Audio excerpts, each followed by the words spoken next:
Di alam Dewa-Dewi, Ristarte, sang dewi penyembuhan, diberi tugas untuk mengatasi kekacauan yang terjadi di dunia Gerbrandt. Misi ini adalah misi rank S yang super sulit.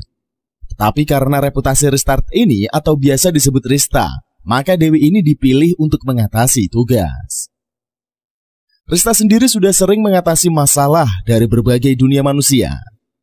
Dia selalu memanggil pahlawan terhebat dari Jepang untuk menjalankan tugas. Meskipun begitu, saat diberitahu bahwa dia akan mengurus permasalahan di Gerbrandt, dewi itu mulai cemas. Dunia itu sedang diambang kehancuran karena Raja Iblis yang menyerang. Rista mencari-cari kandidat pahlawan yang harus dia panggil. Ada banyak banget berkas terkait pahlawan yang sudah ada di mejanya. Sebagian besar nggak ada yang menarik, sehingga Rista bingung harus milih yang mana. Karena kesal, dewi itu pun ambruk ke lantai. Saat itu juga ada satu berkas mengenai pemuda bernama Ryujin Seiya. Pas dilihat, ternyata skill Seiya supernya duper-duper makjos. Jarang banget ada orang seperti Seiya yang punya kekuatan yang overpower. Rista sudah memutuskan buat memanggil Seiya dari bumi untuk ke alam dewi. Rista memulai ritual pemanggilan. Sudah kelar menggambar lingkaran sihir di lantai, dewi itu memunculkan Seiya yang dipanggil dari bumi. Pas lihat Seiya yang punya wajah ganteng dan body yang oke, Rista pun langsung auto kelepek-kelepek. Rista segera menjelaskan bahwa Seiya sudah dipanggil dari bumi ke alam dewi. Dia ditugaskan untuk menyelamatkan dunia Gerbrandt dari kehancuran. Ternyata Seiya sifatnya dingin banget. Dia tanya, ngapain harus dia yang ngurusin dan bukannya para dewi? Rista bilang kalau dewa-dewi menciptakan banyak banget dunia. Dan masalah manusia harus diatasi oleh manusia. Karena itulah pas ada kerusuhan di sebuah dunia, para dewa dan dewi sering mengirimkan para pahlawan manusia dari dunia lain buat ngatasin konflik itu. Rista minta saya mengucapkan status biar bisa melihat status sekaligus skill-skill saya. Tapi saya malah nyebut properti dan sebuah hologram pun muncul di depannya. Rista sebel karena permintaannya ini tidak dituruti. Dia memaksa saya nyebut status. Dan karena dewi itu cerewet, maka saya tidak mau nyebut status. Rista kagum dengan semua skill yang dimiliki saya meskipun cowok itu masih level 1. Karenanya Rista yakin kalau saya pasti bisa ngalahin Raja Iblis di dunia Gerbrandt. Saya bertanya, apa yang terjadi jika dia innalillahi di dunia lain? Rista bilang kalau saya bakal hilang dari dunia itu dan balik ke bumi. Rista membuka portal buat pergi ke Gerbrandt, tapi saya bilang tidak mau dan pergi meninggalkan Rista. Untuk pertama kalinya, Rista heran karena ada orang yang tidak mau langsung melihat dunia baru. Dia membuntuti saya dan membujuknya mau pergi buat ke Gerbrandt. Karena terus direcoki, saya minta satu syarat.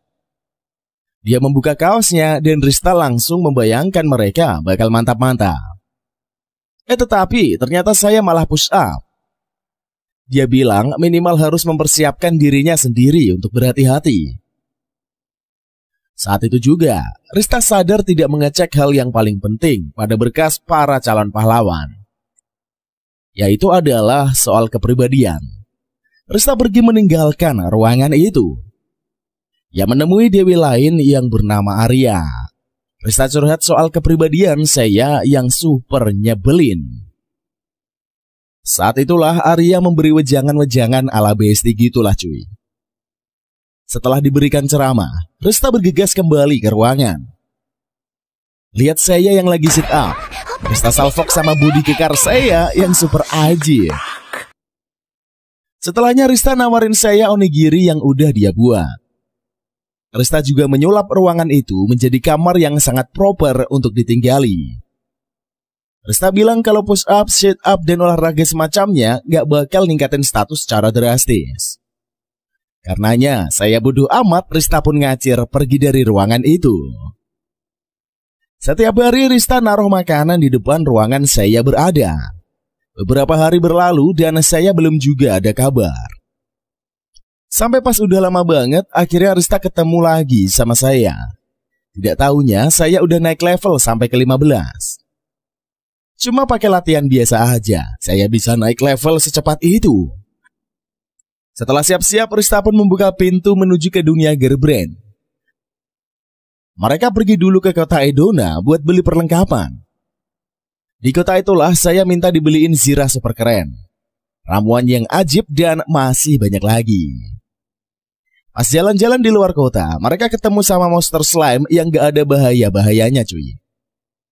Tapi saya menyerangnya dengan sekuat tenaga sambil berteriak, "Bankai!" Saya kagak peduli.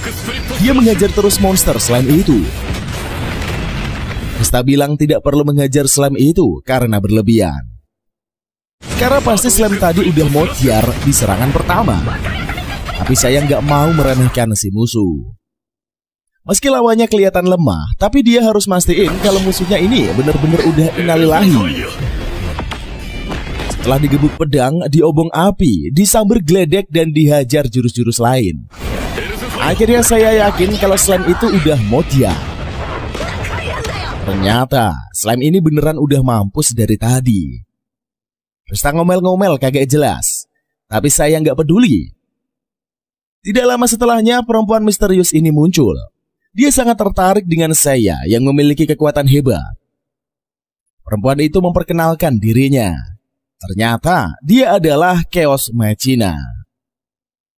Perempuan ini merupakan salah satu dari 4 raja surgawi, yang merupakan anak buah Raja Iblis.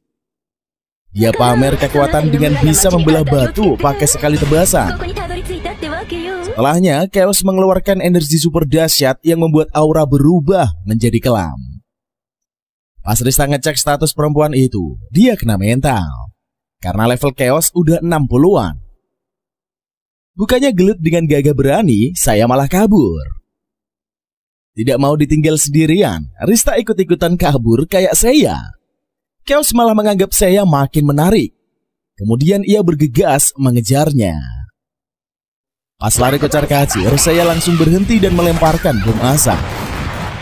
Dia bergegas menyeret Rista dan pergi ketika Chaos nggak bisa lihat apa-apa karena asap. Sambil kabur, saya minta Rista membuka gerbang ke alam dewi. Rista melakukannya, tapi Chaos udah nongol di belakang mereka. Saya segera menerjangkan serangan api yang sukses menghentikan Chaos. Setelahnya, dia dan Rista melompat ke portal dan masuk ke alam dewi. Sekembalinya di alam dewi, saya langsung push up. Dia harus memperkuat dirinya jika ingin mengalahkan Chaos. Dia mengusir Rista dan tidak mau diganggu lagi sampai latihannya selesai. Rista terpaksa keluar karena nggak ada pilihan lain. Scene pun lalu berganti ke kota. Chaos sudah siap membunuh bapak-bapak. Saat itulah saya nongol dan menghentikan aksi itu.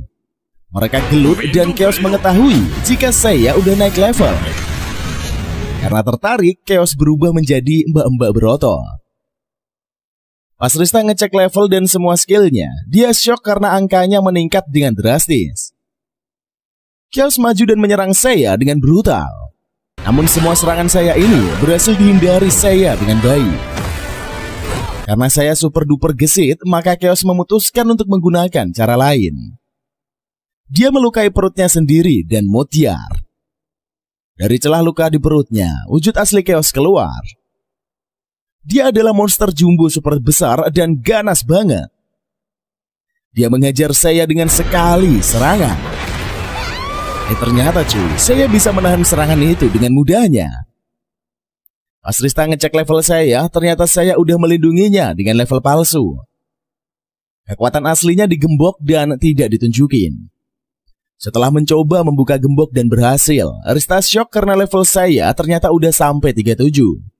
Berbagai skill juga meningkat secara drastis. Pertarungan pun dilanjutkan. Hebatnya saya bisa melayang di udara seperti Chaos. Karena udah bosan main-main, saya mengejar Chaos sampai iblis itu pun pecah berkeping-keping. Dia sudah salah milih lawan yang super overpower. Rista segera memeluk saya pas masalah sudah kelar. Dia merasa kalau aroma cowok itu super mantap. Setelahnya dia tanya sejak kapan saya menyembunyikan level aslinya itu. Ternyata saya sudah menyembunyikannya sejak awal. Jika Rista tahu ada musuh yang bisa membaca pikiran orang, mereka pasti bisa celaka. Para warga berkerumun karena saya sudah mengusir iblis jahat. Tapi saya malah tidak peduli dan memilih nyapu. Dia ngumpulin semua serpihan tubuh Chaos dan membakarnya. Dia nggak mau ada kemungkinan iblis itu bangkit lagi. Karena nggak puas, dia pun membakarnya dengan api yang lebih besar. Para warga malah takut pas melihat aksi saya tersebut. Bukannya berhenti karena para warga panik, saya malah membakar lebih ganas lagi. Sampai seisi kota hangus. Para warga yang awalnya berterima kasih, kini malah sebel dan mengusir saya. Dia dan Rista meninggalkan kota. Di perjalanan saya pengen balik ke alam Dewa Dewi karena para iblis pasti bakal mengejar mereka. Tapi Rista bilang kalau mereka harus pergi ke kota berikutnya dan mencari senjata serta zirah yang lebih bagus. Saya pengen Rista bikin perlengkapan secara otomatis, kayak pas Dewi itu bikin perabotan kamar. Tapi ternyata sihir begituan hanya bisa dilakukan di alam suci. Karena itulah, saya makin pengen kembali ke alam Dewa Dewi agar bisa berlatih lebih keras lagi. Rista manut aja, kemudian membuka portal menuju ke alam Dewa Dewi. Keduanya pun meninggalkan dunia itu. Di alam dewa, saya langsung push up lagi. Sementara Rista yang sebel malah curhat ke Arya. Rista bilang kalau saya itu kuat. Tapi terlalu berhati-hati dan gila latihan banget. Dia tidak tahu harus gimana lagi ngatasin cowok itu. Padahal Rista pengen segera menyelamatkan Gerbrand biar menjadi dewi level tinggi seperti Arya. Ternyata Arya udah nyelamatin sekitar 300 dunia. Meski begitu, Arya bilang ada dunia yang tidak bisa dia selamatkan. Rista menghiburnya dan bilang kalau 1 berbanding 300 itu tidak ada apa-apanya. Namun Arya bilang mereka yang tinggal di dunia itu, mereka nggak bisa berpindah kemanapun, sehingga dunia itu sangat berarti. Karena kesalahan Arya, misi rank B yang seharusnya mudah pun justru berakhir menjadi malapetaka. Tidak lama kemudian saya datang ke sana.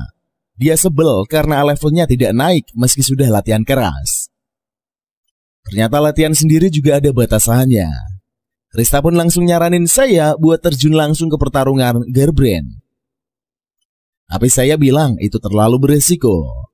Saat itulah Arya memberinya saran. Saya bisa berlatih dengan dewa yang ada di alam itu. Saya tidak bakal innalillahi jika bertarung melawan dewa di sana. Levelnya juga pasti bakal naik dengan cepat. Masalahnya adalah Rista tidak tahu siapa yang melatih saya. Ternyata Arya udah punya kandidat dewa mana yang bakal ngelatih saya. Mereka keluyuran di dunia dewa. Ternyata yang Arya maksud adalah om-om berotot yang hobi main pedang dan latihan gak pakai capek. Om-om itu bernama Kerkeus. Pas ketemu dengan om-om itu, Arya dan Rista langsung mengungkapkan apa yang mereka pingin. Kerkeus menyetujui untuk melatih saya, tapi latihannya bakal berat banget. Saya malah nantangin balik sama calon gurunya itu.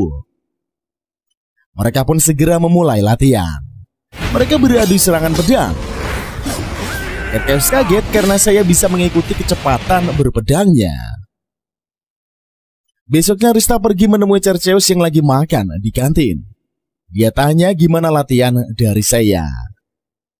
Cerceus bilang kalau meski songong dan nyebelin, ternyata saya cukup ahli dalam berpedang. Ternyata saya cukup oke dalam bertarung. Hari kedua, Rista nemuin Cerceus lagi di kantin. Ternyata Cerceus sedang gemetaran sambil makan. Rista tanya gimana perkembangan dari saya. Cerceus bilang hanya dalam 2 hari saya udah menjadi sangat kuat. Cerceus sebel karena dia nggak bisa menggunakan kekuatan aslinya. Hukum Dewa Dewi melarang penggunaan kekuatan asli kepada manusia. Rista kaget mendengar ucapan Cerceus barusan. Cerceus baru saja sadar kalau dia bilang saya mengalahkannya. Dia buru-buru menyangkal dan bilang kalau saya itu orang yang gak mau ngalah. Hari ketiga, Rista pergi ke kantin lagi. Dia melihat Cerceus yang depresi di meja paling ujung. Rista nyamperin dia dan tanya, kok tubuh Cerseus makin kurus? Om-om berkumis tebel itu nggak mau komen. Rista kemudian tanya gimana progres saya. Cerseus cuma bilang lumayan. Rista pengen tahu detailnya. Tapi Cerseus malah ngambek dan ngomel-ngomel nggak jelas. Hari keempat, Rista balik lagi ke kantin. Dia nggak nemuin Cerseus dimanapun. Karena khawatir Dewi itu keluyuran ke sekitar tempat rumput laut dijemur. Di sana dia nemuin Cerseus lagi jongkok dan pasrah terima nasib. Rista tanya kenapa Cerseus lagi kayak bersembunyi. Ternyata Cerseus ini emang lagi sembunyi. Dia membisiki Rista kalau saya itu seperti mengidap penyakit. Cerseus pun curhat ke Rista. Saya nggak mau berhenti latihan meski udah dibilang kalau latihannya ini cukup. Saya ngotot dan pengen latihan terus-menerus tanpa kena lelah. Cerseus curhat kalau saya udah membuatnya nggak bisa tidur karena kudu nemenin dia latihan terus. Rista baru sadar karena itulah Cerseus kurusan. Cerseus padahal udah bilang kalau saya berhasil menjadi 3 kali lebih kuat dibandingkan dirinya. Saya ngotot pengen jadi 100 kali lebih kuat lagi. Pas lagi curhat saya nongol di sana. Dia ngomelin Cerseus yang bukannya latihan. Malah ia sembunyi di dekat rerumputan laut. Saya bilang waktu istirahat udah usai. Mereka harus kembali latihan. Tuan Cerseus ngambek dan bilang tidak kuat lagi untuk latihan. Dia bahkan melempar pedang sucinya ke laut dan bilang kagak mau gelut lagi. Rista syok melihat Om Cerseus sampai putus asa ngadepin saya. Saya nggak peduli, kemudian nyeret Cerseus yang lagi nangis dan minta ampun. Rista mencoba menahan saya, tapi Arya nongol dan ngasih tahu kalau Ishtar memanggilnya. Tidak punya pilihan lain, Rista pergi meninggalkan Om Cerseus yang masih nangis gak ketulungan. Rista bertemu dengan Dewi Ishtar. Di sana Ishtar bertanya bagaimana latihan saya dengan Cerseus. Rista bilang kalau Cerseus malah nangis dan minta ampun. Ishtar bilang kalau Cerseus dulunya adalah manusia pengecut. Dia berinkarnasi dan menjadi dewa. Meski Cerseus lupa kehidupan manusianya. Tapi sifat pengecutnya ini bisa saja muncul kalau berhadapan dengan situasi yang super berat. Ishtar bilang kalau latihan itu bisa membantu Cerseus menjadi lebih baik. Rista bilang, lah bukannya kebalik, harusnya Cerseus yang melatih saya. Sekarang malah saya yang melatih Cerseus. Singkat cerita mereka kemudian akhirnya pergi ke kota Seimul. Akan tetapi para warga berbondong-bondong pergi meninggalkan kota. Menurut mereka ada undead yang meneror warga. Saya bertanya, apa itu undead kepada Rista? Dia diberitahu kalau undead ini adalah monster yang masih bisa hidup meski sudah mati. Cara mengalahkan undead adalah dengan menggunakan air suci. Karenanya saya dan Rista pergi ke sebuah toko. Mereka belanja air suci yang banyak banget. Setelahnya mereka pergi ke gereja. Di sana ada pastor, ada suster, dan ada 2 bocah bernama Elulu dan Mesh. Mereka berdua adalah pendekar yang akan membantu melawan undead. Saya mendatangi pastor dan mengguyurnya dengan air suci. Saat itulah pastor teriak-teriak kesakitan dan berubah menjadi undead. Ternyata pastor itulah musuh yang sesungguhnya. Dia ngoceh kalau Tuan Diet Magla, salah satu dari Raja Surgawi, sudah memberinya kekuatan. Saya tidak peduli, kemudian mencincang Pak Pastor dengan gerakan kilat. Semua orang kaget karena saya tidak kelihatan mengeluarkan pedang, tapi bisa membabat habis tubuh si pastor. Dia ditanya kok bisa tahu kalau pastor ini adalah undead. Saya bilang dia punya teori tersendiri, yaitu kalau pastor biasanya paling lemah dan gampang jadi undead. Istilah lainnya adalah saya cuma asal nebak aja. Hehe. Meski udah jadi daging cincang, pastor ini masih bisa ngomong. Dia ngasih tahu kalau besok banyak pasukan undead yang bakal nyerang. Lah, ngapain dikasih tahu? Kan kalau serangan dadakan muncul, saya dan teman-teman juga tidak punya waktu untuk siap-siap. Setelah itu saya pun bersiap untuk menghabisi seluruh tubuh pastor. Karena tahu apa yang bakal dilakukan saya, Rista segera ngajakin semua orang di sana untuk keluar dari gereja. Saat itu juga saya membakar habis tubuh pastor. Sampai-sampai gereja di sana juga gosong dilahap si jago merah. Pas sudah kelar membakar fasilitas umum, saya malah nyiram air suci ke Mesh. Ada pula Elulu, Suster, dan Rista yang kena. Dia berjaga-jaga, siapa tahu ada undead lagi. Ternyata masing-masing dari mereka ini bukanlah undead. Para prajurit kekaisaran nongol di sana dan mencari tahu apa yang terjadi. Setelah tahu kalau saya sudah menghabisi undead, mereka langsung berlutut hormat. Mereka diberitahu kalau bakal ada 10.000 undead yang nyerbu pasukan. Karenanya para prajurit meminta saya buat bantu mereka. Ternyata saya malah minta duit sebagai hadiah. Setelah yakin dia dapat duit, saya berniat pergi melawan undead. Para prajurit bilang kalau pasukan bakal datang membantu saya. Tapi ternyata dia tidak butuh bantuan. Saya mau pakai mode solo player buat membantai pasukan undead. Dia meminta para prajurit mengamankan para warga saja. Saya juga bilang dia nggak butuh Rista. Saat itulah saya bisa terbang dan membuat Rista kaget. Cowok nyebelin itu terbang menuju ke pasukan undead yang masih jauh di depan sana. Gak mau saya berbuat sesukanya, Rista menciptakan sayap di punggungnya. Dia bergegas terbang menyusul saya. Ternyata cuy, saya lagi nyantui selama ini. Dia masuk ke mode ngebut, kemudian melesat tidak terkejar. Rista munculin sayap yang lebih gede dan mencoba mengejar saya. Tapi cowok nyebelin itu udah gak kelihatan lagi ada di mana. Karena tahu Rista depresi, saya pun balik lagi nyamperin Dewi. Dia menggandeng tangan Rista dan ngajakin dia terbang bareng. Setelah terbang mode slow, saya bilang dia bakal ngebut. Gak pakai aba-aba, saya ngebut pol-polan dan bikin Rista gondal-gandul kagak karuan. Mereka pun sampai di atas pasukan undead yang berjalan di sana. Saya menciptakan meteor super dahsyat, kemudian menghajar seluruh pasukan undead dengan sekali serang. Area luas di bawah sana pun langsung ngobat mabit dihajar meteor. Saya bilang meski jurus itu sangat makjos, tapi kelemahannya adalah tidak bisa dipakai di sembarang tempat. Harus di area yang lapang yang tidak ada warga sipilnya. Bukannya udah puas dengan semua serangan itu, saya malah pengen menggunakan meteor lagi buat memastikan semuanya sudah innalillahi. Dia menciptakan meteor, tetapi gagal karena mana poin alias MP-nya sudah terkuras. Rista paham hal itu, karena menggunakan meteor memang menguras banyak MP. Dia membiarkan saya istirahat sambil tanya berapa MP yang tersisa. Saya bilang dari 15.000 MP kini tinggal 13.500. Rista shock dan bilang itu mah masih banyak. Kota pun menjadi tenang setelah saya menghabisi seluruh ribuan undead seorang diri.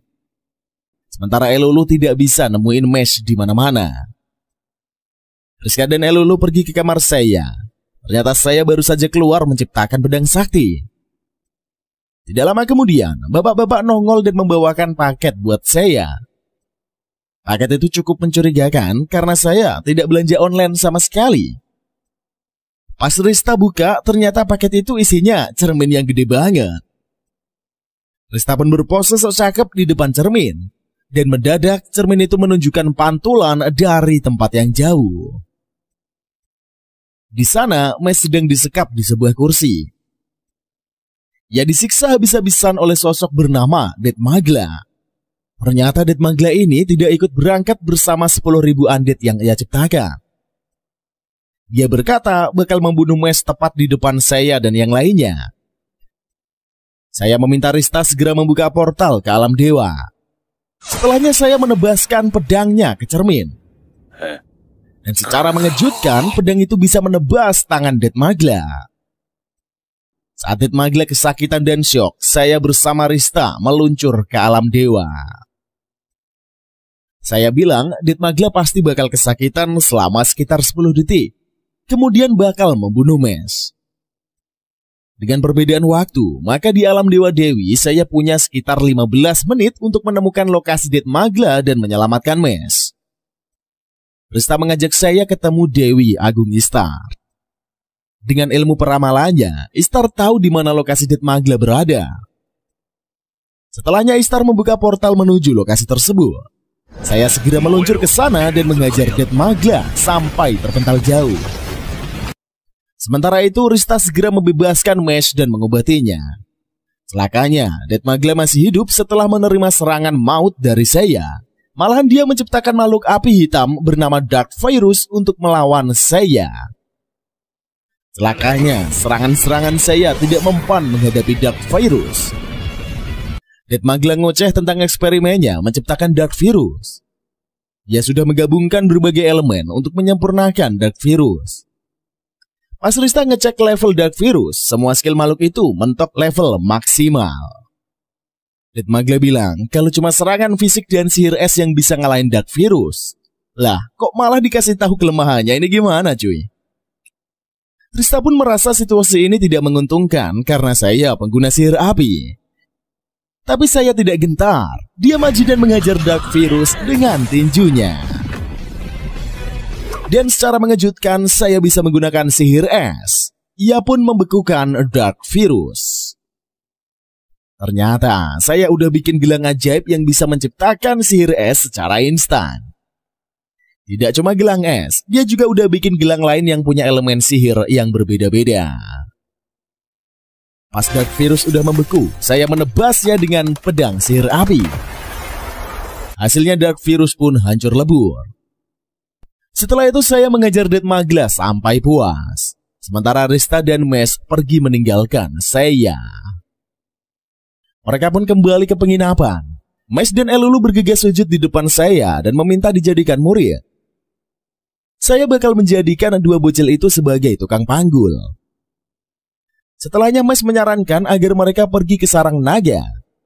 Dulu ada seekor naga yang membawa bayi Mes dan Elulu. Karena itulah mereka berdua dijuluki anak naga. Di sarang naga ada sebuah senjata dahsyat yang layak buat didapatkan. Saya tertarik dengan itu, tapi ada di tempat lain yang harus dikunjungi. Ternyata saya ngajakin Mes dan Elulu pergi ke alam Dewa Dewi. Mereka keluyuran di sekitar kantin dan mencari Om Kerkeus. Ternyata om-om itu malah jadi koki di sana. Dia udah trauma menggunakan pedang. Saya menyeret om-om itu dan memintanya buat gelut lagi. Tapi bukan melawannya, melainkan melawan Mes. Pas tahu kalau Mes ini jauh di bawah levelnya, Kerkeus langsung berubah sikap dan pengen melatih bocah itu. Setelah Mes punya pelatih, saya pergi menemui Dewi Api yaitu Hestiaka. Dia meminta Dewi ini untuk melatih Elulu. Dengan senang hati, Hestiaka bersedia melatih Elulu. Kini giliran saya yang kudu nyari guru baru. Perjalanan, saya dan Rista ketemu sama Dewi super kuat yaitu Valkyrie. Saya langsung bikin gara-gara dan meminta Valkyrie buat menjadi gurunya. Valkyrie malah ngamuk dan pengen mencincang saya. Bukannya takut, saya malah nantangin. Valkyrie adalah dewi yang paling kuat dan temperamental di sana. Dan dia bisa bikin saya mampus dalam sekejap. Saat itulah Arya nongol dan meminta maaf kepada Valkyrie karena diminta sama Arya. Maka Valkyrie mau memaafkan saya. Setelah itu Arya mengajak saya dan Rista menemui Dewi Perang yaitu Adenela.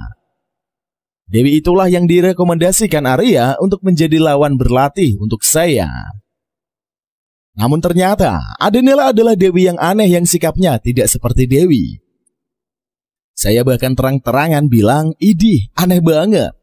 Bukannya sebel, Adenela ini malah tertarik buat mengajar saya. Dia bergerak dengan sangat cepat, tapi saya bisa mengikuti gerakannya. Dewi itu makin penasaran, pengen gelut melawan saya. Mereka berdua pun pergi ke tempat latihan. Hari pertama latihan, saya dengan Adenela akhirnya dimulai. Rista ngecek Mes yang lagi latihan dengan Cerseus. Tidak jauh dari sana, dia melihat Adenela yang duduk sambil cekikikan sendiri. Rista nyamperin Dewi aneh itu dan tanya gimana latihan saya. Sambil cekikikan gak jelas, Adenela bilang saya lagi latihan sendiri. Dewi itu bilang kalau saya itu aneh dan beda dari semua pahlawan yang dia temui. Adenela bahkan bersemangat saat melatihnya. Saya nongol di sana dan ngajak Adenela buat lanjut latihan lagi. Besoknya, Rista nemuin saya dan Mes yang lagi nyantui di kantin. Ternyata saya barusan ngajarin mental bertarung untuk Mes.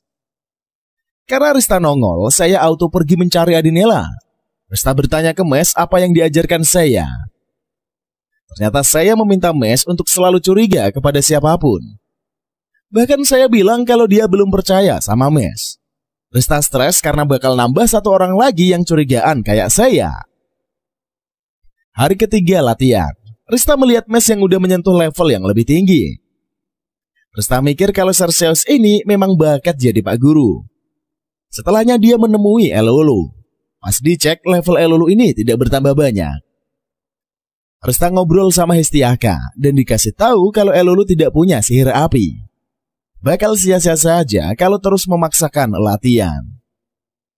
Hari itu juga saya dan rombongan bakal pergi ke Gerbrand. Bukannya langsung berangkat, ternyata saya nungguin Aldenela karena Dewi itu mau ngasih tahu sesuatu. Tidak lama setelahnya, Aldenela yang dandan super imut ini nongol dan memeluk saya. Rista shock melihat perubahan drastis dari Dewi yang super freak jadi super imut dan cakep ini cuy dalam waktu hanya 3 hari. Aldenela pun meminta untuk diajak berpetualang bersama saya. Dia bahkan sudah menyiapkan kue untuk saya. Dewi itu mengungkapkan perasaannya kepada saya. Tapi saya tidak butuh cinta-cintaan seperti itu cuy. Menye-menye banget lah katanya. Dia mengajak Rista dan rombongannya untuk pergi. Karena ditolak, Aldenela ngamuk. Ia pun berubah menjadi mode freak lagi. Tidak mau kena masalah, saya dan rombongan langsung ngacir ke Gerbrand. Mereka sampai di kawasan perbukitan hijau. Di perjalanan mereka melihat orc yang mendekat. Mes pengen gelut, tapi mendadak Phoenix api raksasa muncul dan menghajar si orc. Mes mengira itu adalah pertarungan antar monster. Tapi ternyata Phoenix itu adalah jurus api dari saya. Saya bilang memang tanpa gelut adalah strategi yang baik. Rista penasaran, pengen ngecek level saya. Ternyata saya menyembunyikan levelnya. Dan yang kelihatan cuma angka 1. Rista mencoba membongkar level asli dari saya. Tapi saya udah nyiapin pertahanan. Rista pun keculek sihir pertahanan dan bikin matanya berkunang-kunang. Mereka pun melanjutkan perjalanan. Mereka sampai di desa Izale yang dihuni oleh bangsa kurcaci. Saya pengen belanja peralatan buat pergi ke sarang naga. Dia bertanya ke Mes berapa obor yang mereka butuhkan. Mes menjawab minimal 50. Rista shock karena Mes udah ketularan saya soal persediaan barang. Ternyata saya bilang minimal butuh 500. Sebelum makin ngawur, Rista bilang mereka cuma butuh 5 obor. Perjalanan ke sarang naga pun dilanjutkan. Setelah berjalan ke sana kemari, mereka sampai di sebuah goa. Pas sudah keluyuran di dalam goa, mereka menemukan dinding yang harus dibuka oleh Mes dan Elulu. Saya malah ngajar dinding itu sampai jebol. Mereka tiba di sebuah ruangan yang terdapat di altar sana.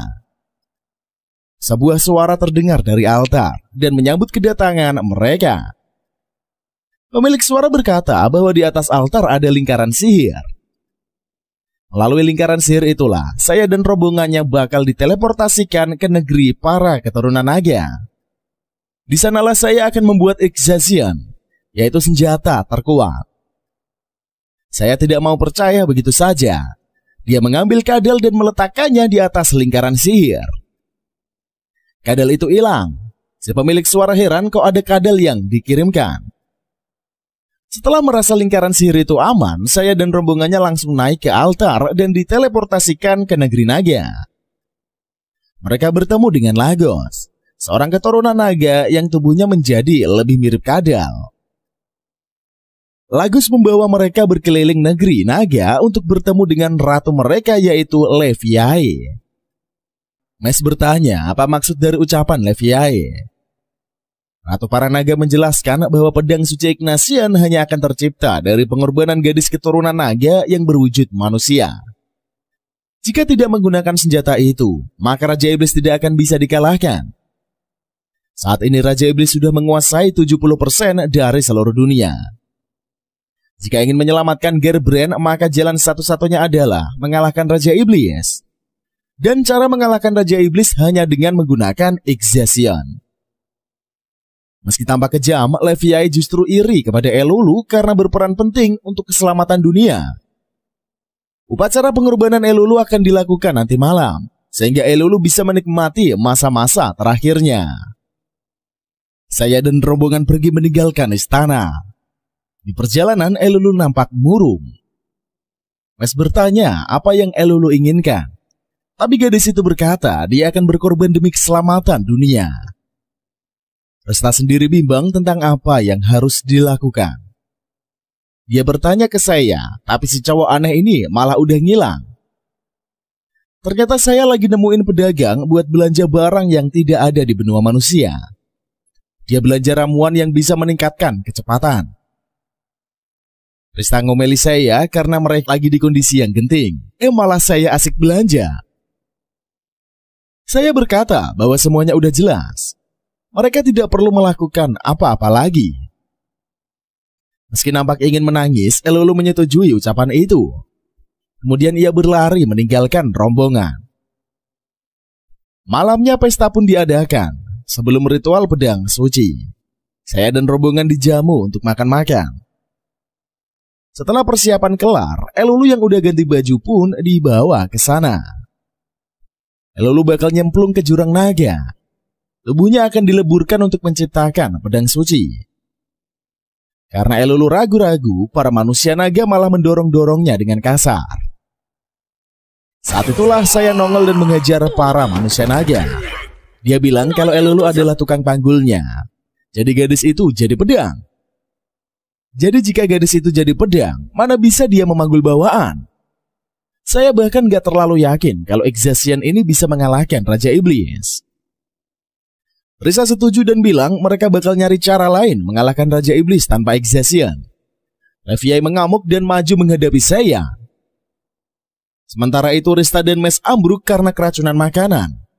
Ternyata saya tidak keracunan karena muntahan makanannya mereka berdua gelut. Rizka mengecek level Leviai. Naga itu ternyata ada di level 66. Saya menggunakan pedang pembasmi naga yang sudah dia siapkan. Gak cuma ada satu cuy, ternyata dia bikin dua. Celakanya Elulu memakai sebuah kalung beracun di lehernya. Kalung itu bakal membunuh Elulu tidak lama lagi. Tidak punya pilihan lain, saya bertekad buat mengalahkan naga jumbo di depannya. Celakanya Leviai masuk ke mode kinclong-kinclong. Seluruh sisiknya dilapisi logam yang sangat kuat. Tidak mau kalah, saya menelan benih-benih ramuan yang tadi ia beli. Kecepatannya meningkat tajam. Kemudian dia menebas sisik kinclong-kinclong Leviai. Serangannya beruntun dan sangat dahsyat. Namun semuanya tidak bisa menghancurkan sisik logam dari sisi naga jumbo. Lalu minta saya tidak usah berjuang lagi demi dirinya.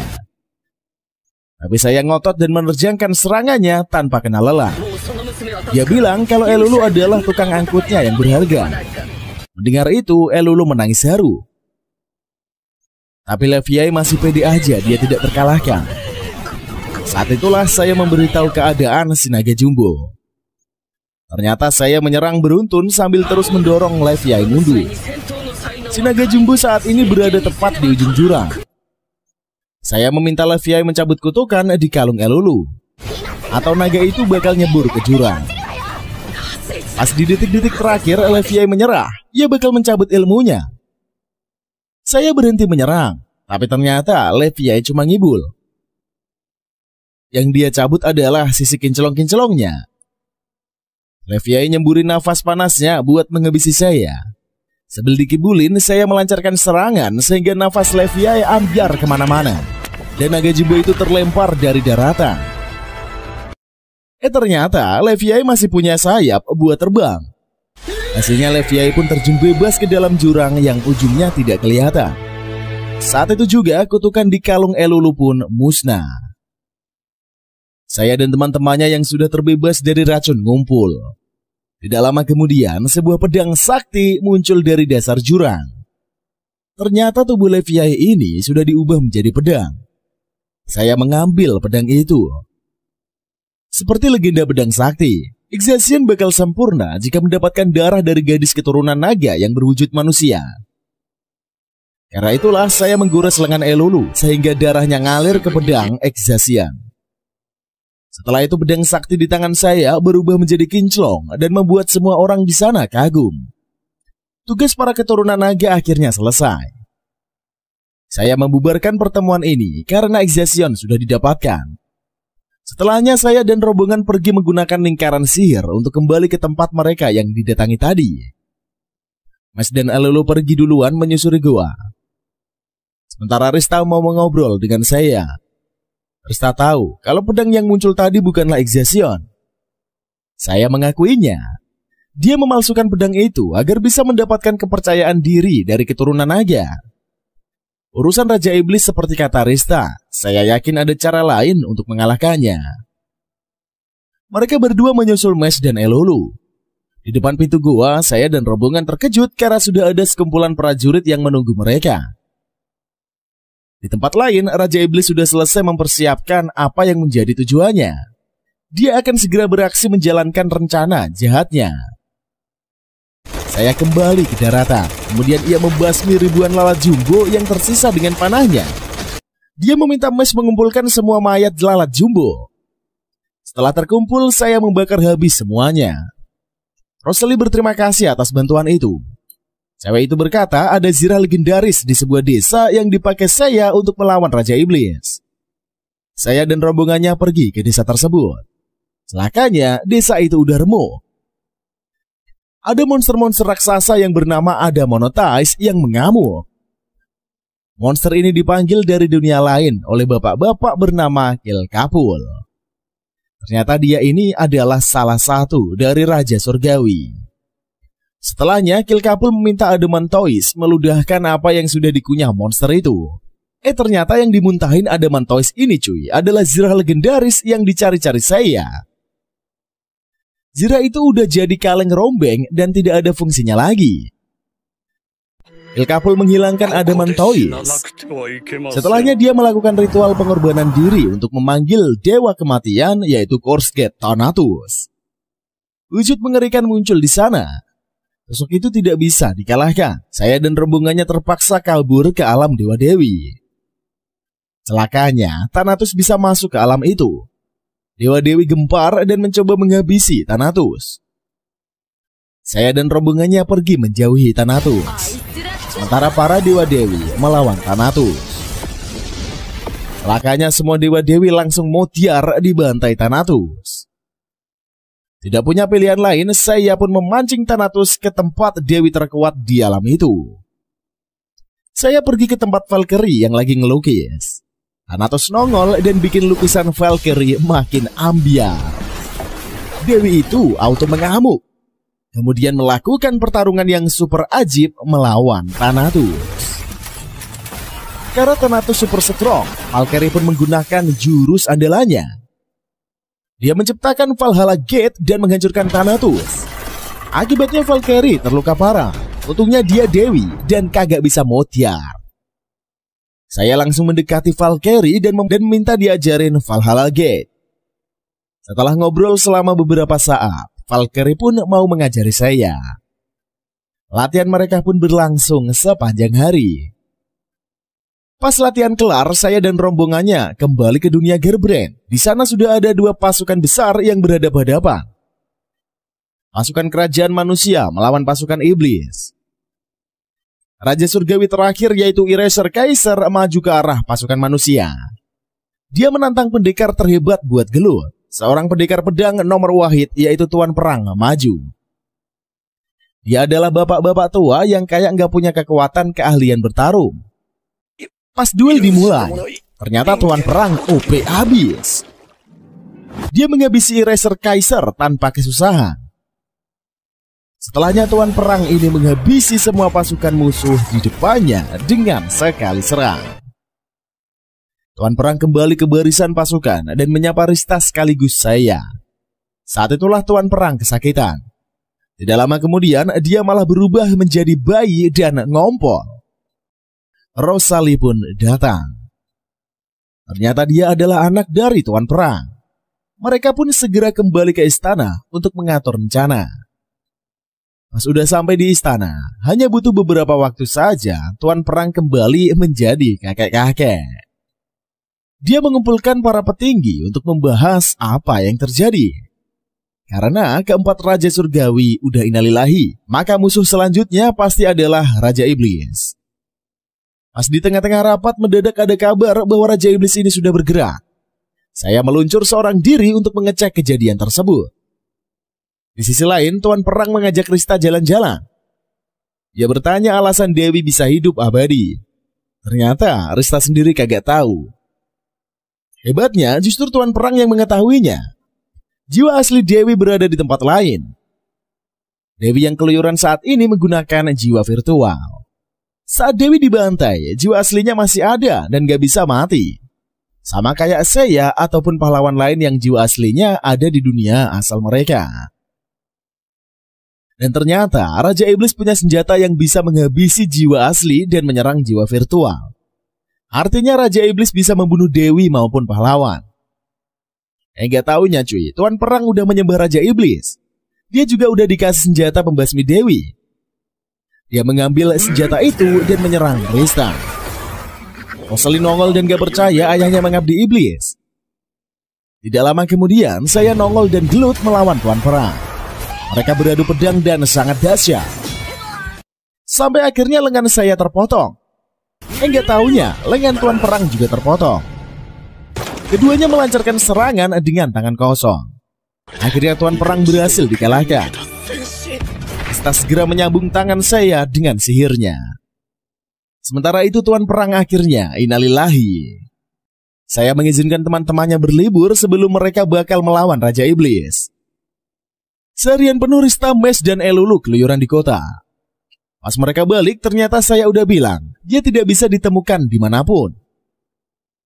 Karena itulah mereka bertiga pergi menemui Arya dan Istar. Mereka semua kumpul di sebuah ruangan di mana waktu terhenti.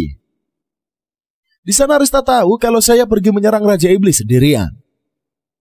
Rista khawatir dan ingin membantu, tapi Raja Iblis punya senjata pembunuh Dewi.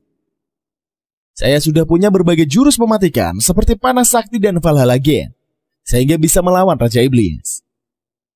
Rista khawatir jika saya menggunakan Valhalla Gate, maka dia bakal celaka. Setelahnya Arya menunjukkan kisah masa lalunya di sebuah dunia bernama Exophoria. Ketika dia gagal menyelamatkan dunia itu, ternyata Arya dibantu Putri Tiana dan pria bernama Ko. Selain itu ternyata ada juga saya sebagai pahlawan. Rista syok karena saya sudah pernah dipanggil menjadi pahlawan sebelumnya. Saya di masa lalu itu juga beda banget sama saya di masa sekarang. Dulu saya sangat peduli dengan teman-temannya yang mau bertarung bersama. Mereka melintasi segala rintangan bersama. Sampai akhirnya mereka harus menghadapi Raja Iblis. Setelah gelut habis-habisan, saya berhasil mengalahkan Raja Iblis. Ternyata cuy, Raja Iblis ini punya satu nyawa lagi. Akhirnya ketika saya dan teman-temannya kehabisan tenaga, Raja Iblis melakukan pembantaian. Arya merasa bersalah karena harusnya sebelum melawan Raja Iblis, dia mengajak rombongan menemui petapa yang tahu mengenai 2 nyawa Raja Iblis. Penyesalan itu nggak pernah hilang dari Arya. Dan ternyata Putri Tiana udah meninggal. Ia berinkarnasi menjadi Rista. Setelah melihat masa lalu tersebut, Rista nekat ingin bertarung bersama saya. Dia tidak peduli jika Raja Iblis punya senjata penghancur Dewi. Putusannya udah bulat. Dia bakal menyusul saya bersama Mes dan Elulu. Rista, Mes, dan Elulu sampai di istana Raja Iblis. Dia melihat saya yang melakukan duel melawan Raja Iblis level S. Tidak punya pilihan lain, saya menggunakan Valhalla Gate. Raja Iblis tertelan gerbang, tapi masih mencoba untuk membebaskan diri. Tidak mau Raja Iblis keluar, saya menerjangkan berbagai serangan maut. Raja Iblis pun auto kalah. Setelahnya saya mendapat efek dari Valhalla Gate. Tubuhnya tersayat-sayat dan ambruk tidak berdaya. Dia sekarat dan celakanya dia terkena efek senjata Raja Iblis. Jika dia mati di sana, dia tidak akan kembali ke dunianya. Rista mengorbankan semua kekuatan dewinya untuk menyembuhkan saya.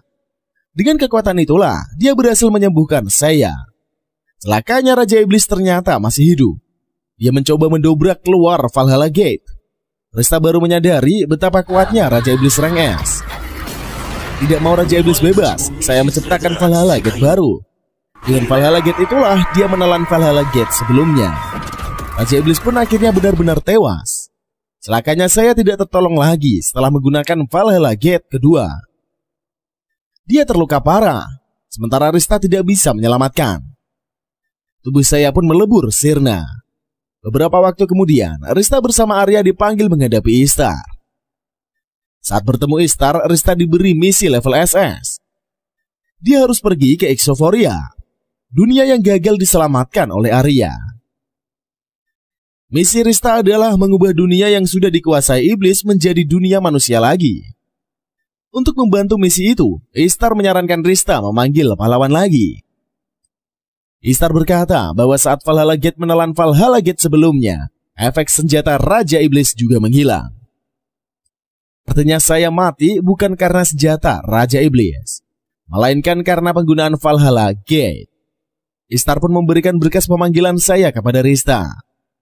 Setelahnya pertarungan baru saya dan Rista pun akan segera dimulai. Dan ceritanya pun usai sampai di sini cuy. Gimana cuy pendapat kalian tentang anime yang satu ini cuy? Coba tuliskan pendapat kalian di kolom komentar lah.